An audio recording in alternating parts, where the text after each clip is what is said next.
पाकिस्तान और दुनिया भर से लाखों देखने और सुनने वालों को शहीद अरशद शरीफ का सलाम। नादिर खेल इंतहाओं को पहुंच रहा है। जो इमरान खान को माइनस करने के ख्वाब देख रहे थे, जो पाकिस्तान की सियासत से इमरान खान को रास्ते से हटाना चाह रहे थे, आज वो सारे के सारे इमरान खान के कदमों में ढेर हो चुके हैं। आज इमरान खान पाकिस्तान की सियासत का बेताज बादशाह बन चुका है। और ये मैं बता रहा था कि जो ताकत है वो पिंडी से ट्रांसफर होकर जमान पार्क, या अगर इमरान खान बनी गला होते हैं तो इमरान खान जो है वो बनी गला जो है वो ताकत का मरकज बना हुआ है। इस वक्त अवाम ने इमरान खान को रेड लाइन बना लिया है। अगर अब की बार इस रेड लाइन को अबूर करने की कोशिश की तो आप ऐसा हाल देखेंगे पाकिस्तान की सड़कों के ऊपर कि ऐसा मिस एडवेंचर करने से पहले आपको लाख दफा सोचना पड़ेगा।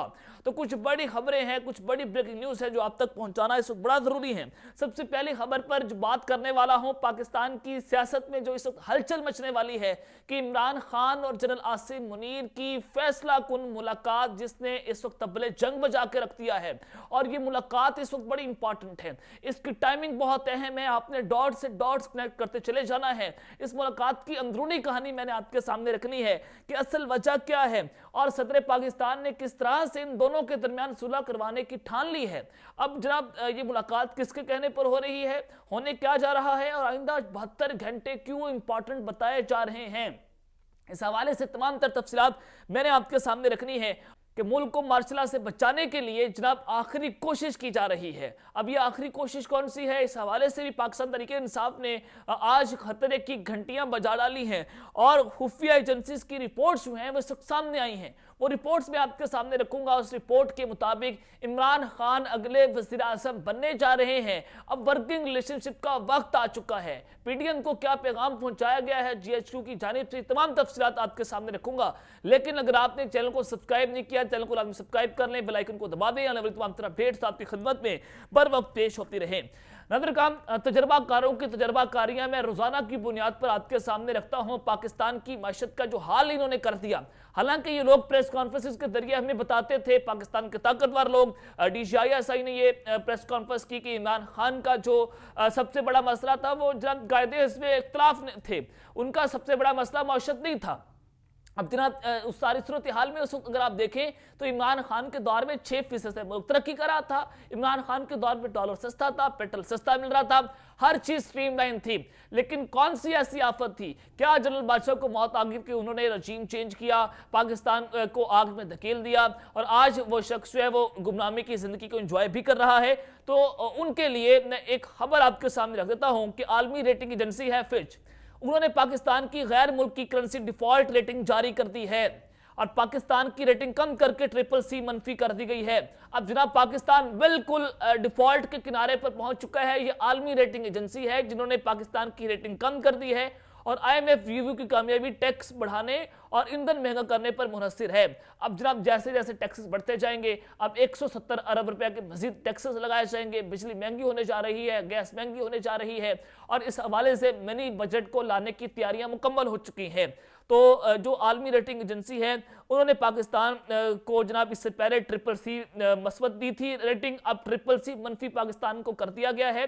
गैर मुल्की डिफॉल्ट रेटिंग में कमी की वजह ज़र मुबादला के ज़खायर में कमी है। पाकिस्तान के जो ज़र मुबादला के ज़खायर हैं वो तकरीबन 2 अरब और कुछ करोड़ जो हैं वो बाकी रह चुके हैं और ये कहा जा रहा है कि उम्मीद है कि पाकिस्तान का IMF के साथ 9वां जायजा कामयाब होगा और पाकिस्तान डिफॉल्ट कर जाने या कर्जों की रीशेड्यूलिंग के वाज़े इम्कानात हैं। अब ये पाकिस्तान के लिए अलार्मिंग सिचुएशन है कि आलमी इदारे जो हैं वो पाकिस्तान के वाज़े इम्कानात बता रहे हैं कि पाकिस्तान की मईशत जो है वो डिफॉल्ट कर जाएगी। अल्लाह ना करे ऐसा हो, लेकिन जनाब ये आलमी इदारों की रिपोर्ट्स हैं वो आपके सामने रखी हैं। लेकिन इनका सबसे बड़ा मसला अब भी इमरान खान बने हुए हैं। अब भी ये चाहते हैं कि इलेक्शंस ना हो, पाकिस्तान को मजीद आग में धकेला जाए। इन्वेस्टर्स जो है वो इनके ऊपर एतमाद करने के लिए तैयार नहीं है। जाहिर है पाकिस्तान में पॉलिटिकल इंस्टेबिलिटी है, इकोनॉमिक स्टेबिलिटी आप नहीं ला सकते। तो लाहौर हाईकोर्ट का निगरान हुकूमत के दायरा इख्तियार से मुतल्लिक फैसला सामने आया है। एडवोकेट जनरल अहमद अवैस समेत पाकिस्तान तहरीक इंसाफ के दौरे हुकूमत के तमाम 97 ला अफसरान को फारिग कर दिया गया है। निगरान हुकूमत का एडवोकेट जनरल को हटाने का इकदाम दुरुस्त करार दिया है। अब जो ये जरदारी का बच्चा बगल बच्चा है मोहसिन नकवी साहब, जो जनरल आसिम मुनीर के साथ भी जो है वो दौरे पर गए थे, सऊदी अरब के दौरे पर, तो वो एक सवालिया निशान था कि उसके पीछे वजह क्या थी, एक सहाफी जो है उसको क्या काम बनता है, वो आर्मी चीफ के साथ दौरे पर जाए, किस हैसियत में वहां पर गए थे, तो फिर उनको ही निगरान वज़ीर-ए-आला पंजाब लगाना और फिर इमरान खान के खिलाफ पूरा ऑपरेशन तैयार होना, सहाफियों की लिस्टें बनना, उनको गिरफ्तार करना, उनको तंग करना। जनाब इससे वाज़ेह होता है कि कंपनी जो है वो इमरान खान के खिलाफ खड़ी हुई है, कंपनी किसी सूरत पाकिस्तान में इमरान खान को सपोर्ट नहीं करती। तो जनाब सारी सिचुएशन जो है आपके सामने है। अब गवर्नर पंजाब ने भी इलेक्शन कमीशन को तारीख देने से साफ साफ जो है वो इनकार कर दिया है कि वो इलेक्शन की तारीख नहीं दे सकते। अब आपके सामने ये सारी सूरत हाल है, तो इमरान खान साहब ने ये कहा है कि इलेक्शन कमीशन और गवर्नर आइन चिकनी के मुर्तकिब हो रहे हैं, इलेक्शन कमीशन और गवर्नर की जानिब से इलेक्शन की तारीख देने में जानबूझकर ताखीर की जा रही है, हुकूमत आर्टिकल 6 की खिलाफ वर्जी की मुर्तकिब हो रही है। अब जाने कि इमरान खान साहब मुकम्मल तौर पर तैयार हैं, वो आर्टिकल 6 इनके ऊपर लगवाएंगे और अगर वो आइन तोड़ते हैं तो फिर ये शिकंजा जो है वो मजीद इनके ऊपर तंग होता हुआ भी नजर आ रहा है। अब जनाब इस्टेब्लिशमेंट, मौजूदा इस्टेब्लिशमेंट इमरान खान के खिलाफ होती हुई नजर आ रही है और यही बात सुहेल बड़ाई साहब ने की। सुहेल बड़ाई साहब ने कहा कि जनरल बाजवा डॉक्ट्रिन के बाद, यानी कि बाजवा डॉक्ट्रिन के बाद अब जनाब हाफिज डॉक्ट्रिन को लॉन्च कर दिया गया है और ये पाकिस्तान तहरीक इंसाफ के खिलाफ है। बहुत बार अपनी वीडियोस में आपको बता भी चुका हूं। तो जनाब इस सारी सूरत हाल में नून लीग में जो तशवीशनाक हद तक तकसीम हो चुकी है, मरियम नवाज ग्रुप एक तरफ है, शाहिद फरकाना बासिया ग्रुप जो है वो एक तरफ है।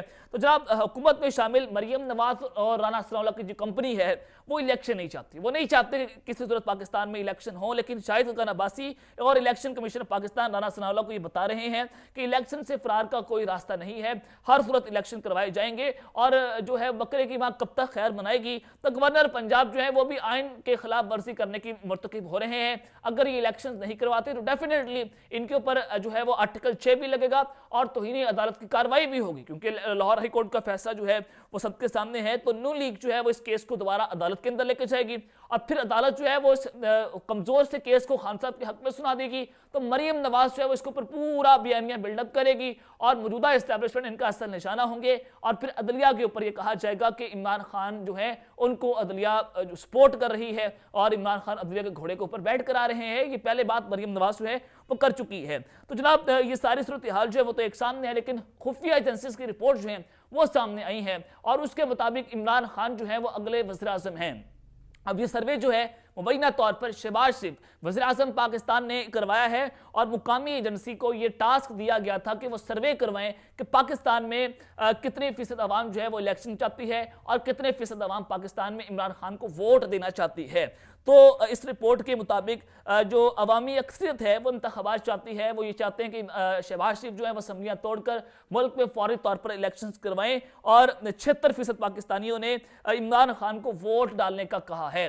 यानी कि इमरान खान अब की बात 2/3 से भी ज्यादा आ रहे हैं। 76% पाकिस्तानी अगर वोट डालते हैं तो इमरान खान अगले वज़ीर-ए-आज़म हैं और यही रिपोर्ट्स जो हैं वो एजेंसीज की मिल रही हैं मुबैना तौर पर। यही रिपोर्ट्स जो हैं वो जनाब जा रही हैं बड़े घरों में, चिड़ियाघर में, और यही रिपोर्ट्स जो हैं वो जनाब वज़ीर-ए-आज़म ऑफिस में मिल रही हैं। तो इसी वजह से नून लीग जो है वो इलेक्शन से फरार इख्तियार कर रही है, इसी वजह से इस्टेब्लिशमेंट नहीं चाहती, उनके वर्किंग रिलेशनशिप इमरान खान साहब के साथ नहीं है। तो इस्टेब्लिशमेंट बिल्कुल नहीं चाहेगी खान साहब जो है वो जनाब अगले वज़ीर-ए-आज़म बने। तो इससे पहले इमरान खान को माइनस करना, उनको नाअहल करना, उनको रास्ते से हटाना इनका बहुत बड़ा प्लान है।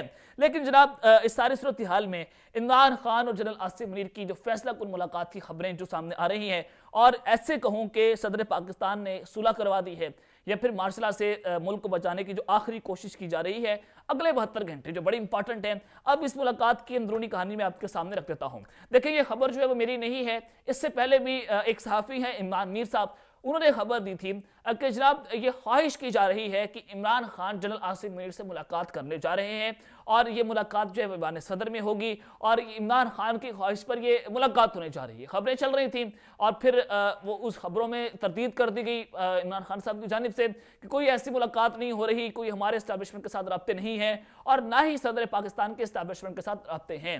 लेकिन जनाब अब ये पावर डायनामिक्स जो हैं वो तब्दील हो रही है। अपने इस सारे सूरत हाल को समझना है कि आज सदर पाकिस्तान के इस हकदार से मुलाकात हुई और फिर सदर पाकिस्तान जो है उन्होंने इमरान खान साहब से रब्ता किया, उनकी इमरान खान से टेलीफोनिक गुफ्तगू हुई। अब वो ज़मान पार्क का दौरा करने जा रहे हैं, वहां से खान साहब को मिलेंगे और फिर इमरान खान साहब ने बात की कि नून लीग जो है वो इस्टेब्लिशमेंट और नून लीग एक जानिब खड़ी हुई है और इमरान खान अकेले खड़े हुए हैं। वो फिर भी कमजोर है इस्टेब्लिशमेंट और नून लीग और इमरान खान जो है वो इस वक्त ताकतवर हैं क्योंकि उनके साथ अवाम खड़ी हुई है। तो जनाब इस सारी सूरत हाल में फवाद चौधरी साहब जो हैं वो सामने आए हैं और ये चूंकि पार्टी की पॉलिसी स्टेटमेंट देते हैं और चूंकि ये तर्जुमान पाकिस्तान तहरीक इंसाफ हैं, तो इन्होंने एक बड़ी इंपॉर्टेंट स्टेटमेंट दी है। वो ये कहते हैं कि सदर ममलिकत को मौजूदा army chief general Asim Munir और इमरान खान के दरमियान मुलाकात करवाने के लिए कोशिश करनी चाहिए। और फिर फवाद चौधरी ने मजीद ये कहा कि army chief general Asim Munir चाहेंगे तो ही इमरान खान साहब उनसे मिलेंगे।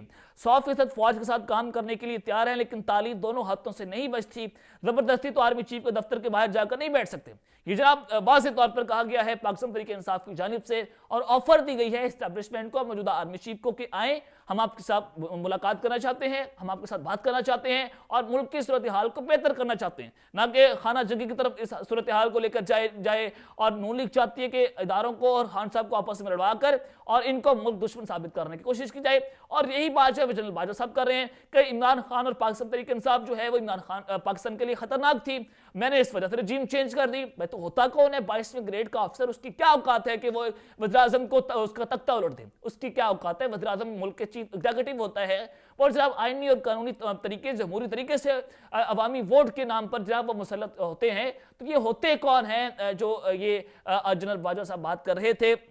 और फिर जनाब जो सदर पाकिस्तान के हवाले से जो बात की फवाद चौधरी साहब ने, उन्होंने कहा कि इस्टेब्लिशमेंट से बेहतरी के लिए सदर ममलिकत को अब आरिफ अलवी साहब को कोशिश करनी चाहिए। मुझे डर है कि जो हालात हैं, अगर कोई ऐसा वाकया हो गया तो फिर ये हालात किसी कंट्रोल में नहीं रहेंगे। अब जनाब ये बड़ा इंपॉर्टेंट है कि जो हालात हैं, पाकिस्तान तहरीक इंसाफ कह रही है कि ये गेम हाथ से निकल सकती है, और गेम अगर हाथ से निकल गई तो डेफिनेटली मुल्क में मार्शल लगा दिया जाएगा, डेफिनेटली मुल्क में फिर टेक ओवर कर लिया जाएगा जैसे माजी में होता रहा, और गेम हाथ से बिल्कुल निकलती हुई नजर आ रही है। और मैंने आपके सामने आलमी रेटिंग डिफॉल्ट जो पाकिस्तान की करेंसी है वो भी आपके सामने रखती कि पाकिस्तान जो है उसके डिफॉल्ट होने के बाद से इम्कान आते हैं। अगर ये सब कुछ हो गया, खुदा ना खास्ता ऐसा हो गया और गेम हुकूमत के हाथ से निकल गई, तो जनाब वाज़ेह तौर पर नजर आ रहा है कि मौशी इमरजेंसी पाकिस्तान में लगाई जा सकती है, और फिर डायरेक्टली पाकिस्तान पर रूल कौन करेगा इसका भी आपको अंदाजा है। तो ये बात की गई है पाकिस्तान तहरीक इंसाफ की जानिब से कि अमली तौर पर पाकिस्तान एक बनाना रिपब्लिक बन चुका है, हकाइक तक पहुंचना बहुत मुश्किल हो गया है। फवाद चौधरी ने कहा कि रूस यूक्रेन जंग में इमरान खान गैर जानिबदार रहना चाहते थे, अब भी हुकूमत में आकर फौज के साथ मिलकर चलना होगा, सिस्टम के साथ चलना है तो आर्मी चीफ के साथ भी जो है वो बैठना पड़ेगा। फवाद चौधरी साहब ने कहा कि मुझे और शेख रशीद पर होने वाले केसेस बड़े ही मज़ा का केस हैं, बाज़ औक़ात ताकतवर लोग गलत फैसला कर जाते हैं, हकीकत यह है कि इमरान खान के बगैर कोई फैसला नहीं हो सकता है। अब फिर फवाद चौधरी ने पंजाब में इलेक्शन की तारीख का फैसला ना होने पर अवाम को सड़कों पर निकलने का भी मशवरा दे डाला है। जनाब ये आपके सामने सारी सूरत हाल है कि आर्मी चीफ और इमरान खान की मुलाकात की कोशिशें हो रही हैं, ऐवान सदर में ये मुलाकात हो सकती है, और अगले 72 घंटे जो है बड़े डिसाइसिव हैं, अगले 72 घंटों में कोई बड़ा ब्रेक थ्रू भी सामने आ सकता है। ये ब्रेकिंग न्यूज़ है आपके लिए भी, और कुछ भी बड़ा हो सकता है। लेट्स सी के ये ऊंट किस करवट बैठेगा, और इमरान खान का मैंडेट अगर ना माना गया तो अवामी सर्वे भी आपके सामने रखती है। तो अब तक के लिए अपना ख्याल रखिएगा, श्रीलंका ब्राज़ भी ख्याल रखने, अल्लाह ने गिबान, पाकिस्तान जिंदाबाद।